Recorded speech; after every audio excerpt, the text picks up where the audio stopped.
అందరికి నమస్తే. ఇప్పుడు పర్మిషన్ లేని ఇండ్లు, లేకపోతే కబ్జాలు చేసిన ఇండ్లు, ఇంకా కాకపోతే ఇంకా రకరకాల పేర్లు పిలుస్తున్న ఇండ్లనంతా కూలగొట్టేస్తాం అని హైడ్రా అనే పేరుతో ఒక సంస్థను తీసుకొచ్చారు. ఓ సంస్థ కాదు, వ్యవస్థ. ఏమైందంటే ఇప్పుడు హైడ్రా వాళ్ళు ఏమంటున్నారు, మాకు ఎవ్వరు పర్మిషన్ ఉన్నా మాకు సంబంధం లేదు. జిహెచ్ఎంసీ పర్మిషన్ ఉన్న సంబంధం లేదు, హెచ్ఎండిఏ పర్మిషన్ ఉన్న సంబంధం లేదు, మాకు ఏం సంబంధం లేదు. అప్పుడు ఏం జరిగిందో మాకు తెలియదు. ఇప్పుడు మేము కూలగొట్టేస్తాం. ఏంటంటే ఎఫ్టీఏలో ఉన్నారు, లేకపోతే బఫర్లో ఉన్నారు, లేకపోతే ఇంకో దగ్గర ఉన్నారు, ఏదో రకరకాల రీజన్ చెప్తున్నారు. అసలు రీజన్స్ కూడా చెప్తలేరు. చాలా వరకు కోర్టుకు పోయే టైం కూడా ఇస్తలేరు. కోర్టుకు పోతే ఏమవుతుందంటే మళ్ళీ వాళ్ళు స్టే తీసుకొచ్చుకుంటారు. కాబట్టి అట్లాంటివి ఏం లేకుండా, కోర్టుకు పోయే టైం లేకుండా చాలా వరకు పడగొట్టేస్తున్నారు. కానీ దీనిలో అసలు బలైతున్నది ఎవరంటే, ఎవరైతే కొన్నారో, ఎవరైతే అపార్ట్మెంట్ కొన్నారో, ఎవరైతే ఇండివిజువల్గా ఇల్లు కొన్నారో వాళ్ళు బలైతారు. ఇక్కడ బిల్డర్స్ ఏం లేదు. బిల్డర్స్ ఏముంటుంది, వాళ్ళు ఏం చేసుకున్నారో ఏం కథనో కట్టుకున్నారు, కట్టినరు, అమ్మినరు, పోతారు. ఇప్పుడు ఎవరు కొన్న వాళ్ళు ఎవరు కూడా ఏ బిల్డర్ దగ్గర పోయి అడిగే అవకాశం ఉండదు. పోయినా ఆయన దొరికినా ఆయన ఏం చెయ్యడు. ఇప్పుడు ఒక ఇల్లు కట్టాలన్నప్పుడు, లేకపోతే ఒక అపార్ట్మెంట్లో ఫ్లాట్ కొనాలనుకున్నప్పుడు ఎన్ని తతంగాలు ఉంటాయి. అన్ని చెక్కింగ్ అయిపోయిన తర్వాతనే కదా వాళ్ళకి అన్ని రిజిస్ట్రేషన్లు అయ్యేది, మిగతా వ్యవహారాలు, బ్యాంక్ లోన్స్ అన్నీ జరిగేది. కానీ ఇప్పుడు అవన్నీ కాదండి. బ్యాంకులో ఉన్న వీళ్ళకి సంబంధం లేదంట. హైడ్రాకి బ్యాంకులో ఉన్న సంబంధం లేదు. ఇల్లు పోయిన తర్వాత బ్యాంక్ అని ఊరుకుంటాడా? మొత్తం సెల్ చేయమంటాడు. నేను మొత్తం సెల్ చేయమంటాడు. మొత్తం అమౌంట్ మొత్తం కట్టేసి లోన్ మొత్తం సెల్మెంట్ చేయమంటాడు. ఇప్పుడు చూసాం కదా, కొన్ని బాజ్పల్లి ఏరియాలో కూలగొట్టిన ఆల్రెడీ కొన్నారు. అపార్ట్మెంట్ కన్స్ట్రక్షన్లో ఉన్నప్పుడే కొంటూ ఉంటారు, లోన్లు వస్తూ ఉంటాయి. ఇప్పుడు అవన్నీ ఆ లోన్లన్నీ కూడా మీద పడతాయి.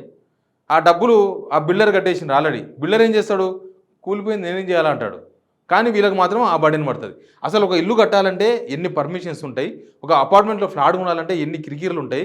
ఎక్కడ చెక్ పడకుండా, ఇక్కడ ఎవ్వరు ఆపకుండా వాళ్ళే దగ్గరుండి మొత్తం పనులన్నీ చేసి రిజిస్ట్రేషన్ అంతా చేసేసి ఇప్పుడు వచ్చి మాకు సంబంధం లేదంటే ఎవరు బలి కావాలి, ఎవరిది తప్పిడ, కొన్న జనాల తప్ప, కట్టిన బిల్డర్స్ తప్ప, రిజిస్ట్రేషన్ చేసిన ఆఫీసర్ల తప్ప అనేది లెక్క తేలాలి.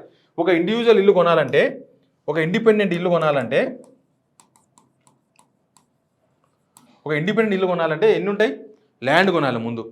ల్యాండ్ 100 గజాలో, 120 గజాలో, 150 గజాలో, 200 గజాలో ఎంతో స్తోమత దాకా కొనాలి. కొన్న తర్వాత అది రిజిస్ట్రేషన్ పోతాం.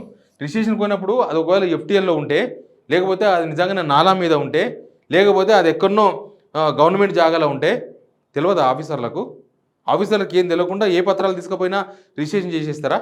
చార్మినార్ పత్రాలు తీసుకుపోతే రిజిస్ట్రేషన్ చేసేస్తారా? సెక్రటరీ మాదే అని చెప్పి తీసుకుపోతే రిజిస్ట్రేషన్ చేసేస్తారా? ఈ ట్యాంక్ బండ్ మాదే అని చెప్తే రిజిస్ట్రేషన్ చేసేస్తారా? అసలు ఎందుకు ఎట్లా చేస్తారు రిజిస్ట్రేషన్ చేసేటప్పుడు? ఈ పత్రాలు ఏంది, సర్వే నెంబర్లు ఏంది, ఈ వ్యవహారం ఏంది, ఏం లెక్క తెలియదు ఆఫీసర్లకు. ఎవరితోనో ఆ ల్యాండ్ అమ్ముతాయంతోనో, లేకపోతే ఆ వెంచర్ సంబంధించిన ఆయనతోనో పైసలు బొక్కేసి చేసేస్తారు రిజిస్ట్రేషన్లు. కొన్నోళ్ళు కదా బలి అయ్యేది. కూడా ఆయన బాగానే ఉంటాడు, అమ్ముకుని ఆయన బాగానే ఉన్నాడు. మధ్యలో రిజిస్ట్రేషన్ చేసినందుకు మీకు బాగానే ముట్టింది. మధ్యలో డబ్బులు పెట్టి బలి అయ్యేది ఎవరు? సామాన్య జనం కదా. ఇప్పుడు ఏమైంది, రిజిస్ట్రేషన్ కాడ నో చెకింగ్. తర్వాత ఒకవేళ నాలా పక్కన ఉంటే, చెరువు పక్కలనో, నాలా పక్కనో, కిందంగానో, మీదంగానో పోతే దానికి రూల్స్ ఉన్నాయి. నిజంగానే 100 ఫీట్లు బఫర్ ఉంటుంది. 100 ఫీట్లు బఫర్ చూసుకొని ఇవ్వాలి కదా రిజిస్ట్రేషన్ చేసేటప్పుడు. అది చూసుకోవాలి కదా నువ్వు. అదేం చెయ్యరా? అంటే నాల మీద కూడా రిజిస్ట్రేషన్ చేస్తే మీరు రిజిస్ట్రేషన్ చేసేస్తారు. ఆ రిజిస్ట్రేషన్ చేసుకున్నది ఇల్లే కదని చెప్పేసి ఇంకోరు కొంటే వాళ్ళకి బొక్క. ఇప్పుడు వాళ్ళు ఈ నాల కన్వర్షన్ విషయంలో కూడా పట్టించుకోరు. అసలు ఎన్ఓసి తీసుకోవాలి. ఇదే నాల కన్వర్షన్ ఎన్ఓసి తీసుకోవాలి. ఎన్ఓసి ఉందో లేదో చెక్ చేయకుండానే మీరు రిజిస్ట్రేషన్ చేసేస్తారా మొత్తం? ఎవరిది తప్పు ఇక్కడ? తర్వాత మున్సిపల్ పర్మిషన్స్ ఉంటాయి. ఒక ఇల్లు కొనాలంటే, ఒక ఇల్లు కట్టాలంటే ల్యాండ్ కొన్న తర్వాత, ల్యాండ్ రిజిస్ట్రేషన్ అయిపోయిన తర్వాత మున్సిపల్ పర్మిషన్ ఉంటుంది. మున్సిపల్ పర్మిషన్లోనే ఈ ప్లానింగ్ వాళ్ళు చెకింగ్ ఉంటుంది. తర్వాత ట్యాక్స్ కట్టిన తర్వాత వస్తుంది. ముందు మున్సిపల్ ప్లస్ ప్లానింగ్ ఈ రెండు ఉంటాయి. అంటే ఇల్లు ఎట్లా ప్లాన్ చేస్తున్నాం అనేది ముందు సబ్మిట్ చేస్తాం మున్సిపల్ కార్పొరేషన్కి, జిహెచ్ఎంసీకి, లేకపోతే హెచ్ఎండిఏకి, ఎక్కడైనా సరే మనం పర్మిషన్ తీసుకున్న దగ్గర. ఈ మున్సిపల్ పర్మిషన్ తీసుకున్న దగ్గర ఈ పలానా సర్వే నెంబర్లో పలానా దగ్గర మొత్తం ల్యాండ్ మార్కింగ్ అంతా ఉంటుంది కదా, మొత్తం మార్కింగ్ ఉంటుంది షెడ్యూల్ కాపీలో. ఆ మార్కింగ్ కాపీ ఉన్న దగ్గర ఆ మార్కింగ్లో అది ఎక్కడుంది, ఏం కదా, ఏం చూడరా మీరు? అంటే మున్సిపల్ వాళ్ళు కూడా మాకు పైసలు వస్తే చాలు, మొత్తం మేము ఎవరికైనా సరే పని చేసిస్తామన్నా. చాలామంది, నేను ఇల్లు కట్టుకునే వాళ్ళ గురించి చెప్తాను, ఇంకా కట్టిన ఇల్లు గురించి మళ్ళీ చెప్తాను నేను. కట్టిన ఇల్లు ఉంటాయి కొన్ని, బిల్డర్ కట్టేస్తాడు ఒకటేసారి 10 ఇల్లు కట్టేస్తాడు వరుస పెట్టి. ఇంకా 10 ఇల్లు అమ్మేసుకుంటాడు, పోతాడు, అయిపోయింది. కొన్నోడు బలియడా. ఇప్పుడు ఏంది, ఈ ప్లానింగ్ వాళ్ళు ఏం చేస్తారు, ఎట్లా ప్లానింగ్ ఉంది, ఏం కథ, మున్సిపల్ పర్మిషన్ ఇట్లా ఇవ్వచ్చా, ఇవ్వకూడదా, అసలు ఇప్పటికి కూడా నడుస్తున్నాయి. ఒక 100 గజాల జాగాకు ఎంతవరకు పర్మిషన్ ఇవ్వాలనో అది తెలియదు. 100 గజాల జాగాకు కూడా G+4 పర్మిషన్ ఇచ్చేస్తారు. ఏమైంది వాళ్ళది? కట్టుకోకపోతే శుద్ధంగా అంటారు పైసలు తీసుకొని, వాళ్ళు కట్టుకుంటారు, తర్వాత వచ్చి కూలగొడతారు. ఇదే లొల్లి. తర్వాత ట్యాక్స్ ఎగ్జిబిషన్, ట్యాక్స్ లెక్క ఉంటుంది కదా, ఇల్లు కట్టుకున్న తర్వాత ట్యాక్స్ వేసి వస్తారు కదా, అప్పుడు కూడా తెలియదా నాలా మీద ఉంది, లేకపోతే చెరువు పక్కన ఉంది, FTAలో ఉంది, బఫర్లో ఉంది, ఏదని చెప్పాలి జనాలకి. చెప్పరు, ఏదో తీసుకొని మేమేమో చేసి వెళ్ళిపోతారు. ఎలక్ట్రిసిటీ బిల్లు, కరెంటు అప్లై చేస్తాం మీటర్ కోసం, వాళ్ళకు కూడా ఏం సంబంధం లేదు. పేపర్ ఉందా, మీటర్ ఇచ్చేసినామా, క్లోజ్. అందరూ ఎవరికి ముట్టాల్సిన వాళ్ళకి ముట్టిపోతాయి. ఇంకా బిల్డర్ కట్టిన ఇళ్ళ గురించి చెప్తా. బిల్డర్ ఇండ్లు కడితే బిల్డర్ అన్నీ వచ్చేస్తాయి అప్పటికే. నీకు వాటర్ కనెక్షన్ వచ్చేస్తుంది, కరెంట్ కనెక్షన్ వచ్చేస్తుంది, అవసరమైతే హౌస్ నెంబర్ కూడా పెడతాను నీకు, అన్నీ ఉంటాయి. కానీ ఆ ఇల్లు కరెక్ట్గా బఫర్లో ఉందా, లేకపోతే చెరువు పక్కన ఉందా? ఇప్పుడు చెరువు ఎన్నో ఉంటుంది, ఇదంతా చెరువే అంటారు. ఇప్పుడు ఒక్కొక్క చెరువు దగ్గర ఎన్ని కాలనీలు ఉన్నాయి? 7-8 కాలనీలు ఉన్నాయి, చాలా కాలనీలు ఉన్నాయి. ఆ కాలనీలలో ఎక్కడో ఉన్న చెరువు అసలు కనిపించదు. ఇవి కొనేవాళ్ళు చెరువు ఎక్కడుందని వెతకాలన్నా? ఇప్పుడు చెరువు ఎక్కడో వెనకాల ఉంటుంది, వీళ్ళు ఇక్కడ నుంచి వస్తారు, చూస్తారు, బాగుంది కాలనీ అంటారు, సూపర్ ఉంది అంటారు, ఆల్రెడీ రోడ్లు వేసి ఉంటారు, ఆల్రెడీ కరెంటు స్తంభాలు నాటుంటారు, మొత్తం వైఫై ఉంటుంది ఏరియాలో, చాలు, ఇంకేం కావాలి? మంచి షాపులు ఉంటాయి, అన్నీ చూస్తుంటే కళ్ళ ముందల కలకలాడుకుంటా బాగుందని చెప్పేసి కొంటారు. మీరు ఇక్కడ ఎక్కడ చెకింగ్ ఉండదు. ఈ బిల్డర్స్ ఇల్లు అమ్మినప్పుడైతే ఏముండదు, బిల్డర్స్ ఎవరినో మేనేజ్ చేసి తెచ్చుకుంటారు. చాలామంది బిల్డర్స్ అసలు ఈ మున్సిపల్ వాళ్ళు అసలు పైసలు తీసుకోకుండా ఏ పని చేసే పరిస్థితులు లేరు. 99%. ఈ బిల్డర్స్ అయితే ఇంకా రెగ్యులర్ బిజినెస్ చేయాలి కదా, ఖచ్చితంగా కుమ్మక్కై ఉంటారు వాళ్ళు. ఏ బిల్డర్ కూడా ఇది నీతిగా నిజాయితీగా ఇది కడదాం అనేది ఏమి ఉండదు.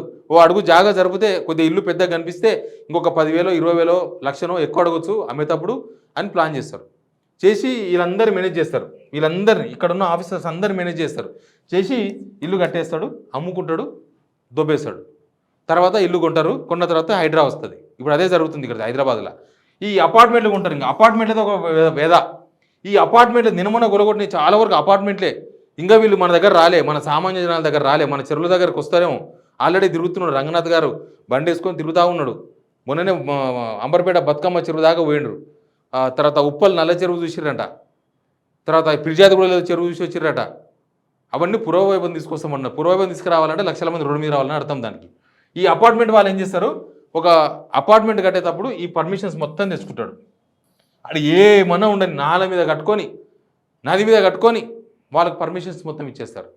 ఆ పర్మిషన్ ఎక్కడికి వస్తాయి? అపార్ట్మెంట్కి ఆఫీసర్లు ఇస్తేనే వస్తాయి. మధ్యలో ఆఫీసర్లు రిజిస్ట్రేషన్ చేయకపోతే ఆయన అపార్ట్మెంట్ కట్టాడు కదా, మీరు పర్మిషన్ ఇవ్వకపోతే ఆయన అపార్ట్మెంట్ కట్టాడు కదా. మీరు అన్ని ఇచ్చేస్తారు కాబట్టి ఆయన అపార్ట్మెంట్ కడతాడు. మొత్తం కట్టేసి మా దగ్గర అన్ని పర్మిషన్ ఉన్నాయని చెప్పి అమ్మేస్తాడు. కొనేవాళ్ళు ఏం చూసుకుంటారు, పర్మిషన్ ఉందా అపార్ట్మెంట్కి, ఓకే, దీనికి అన్ని కట్టిండా, ఓకే, దీనికి వాటర్ కనెక్షన్ ఉందా, ఓకే, దీనికి కరెంట్ కనెక్షన్ ఉందా, ఓకే, కొనేస్తా.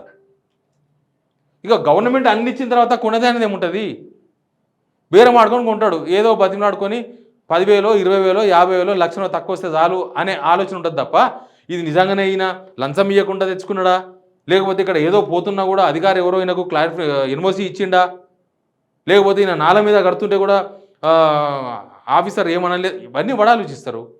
అన్నీ ఉన్నాయి, పర్మిషన్స్ ఉన్నాయి, అన్నీ ఉన్నాయి, గవర్నమెంట్ ఇచ్చింది.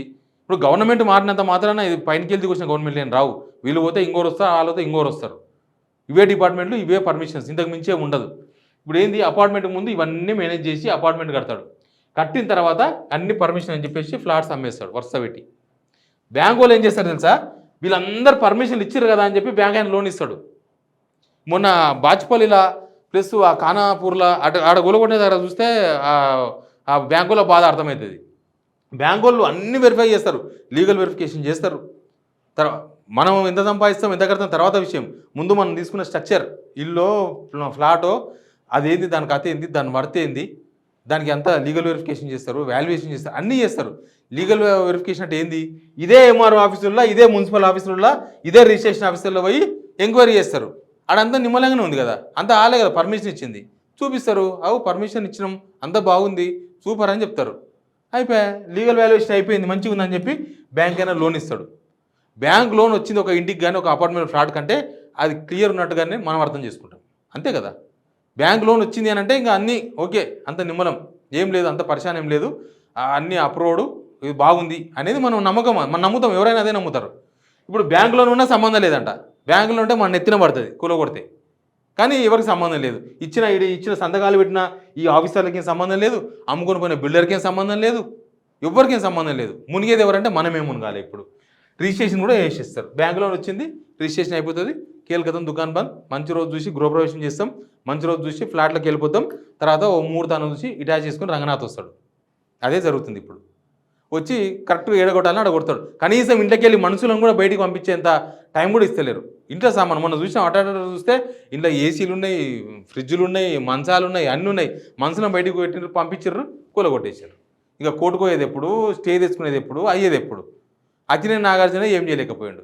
ఈ ఎఫ్టీఎల్ మీద కూడా గవర్నమెంట్ క్లారిటీ ఇవ్వాలి. ఈ ఎఫ్టీఎల్ అంటే ఏంది అసలు? ఎఫ్టీఎల్ అంటే ఏడుదాకా ఉంది? ఈ ఎఫ్టీఎల్లో కూడా పట్టా భూములు ఉంటాయి. మరి ఆ పట్టా భూములు అమ్ముకొని పోతే ఇల్లు కట్టుకున్నారు. ఎఫ్టీఎల్ భూములు అమ్మేసుకున్నారు.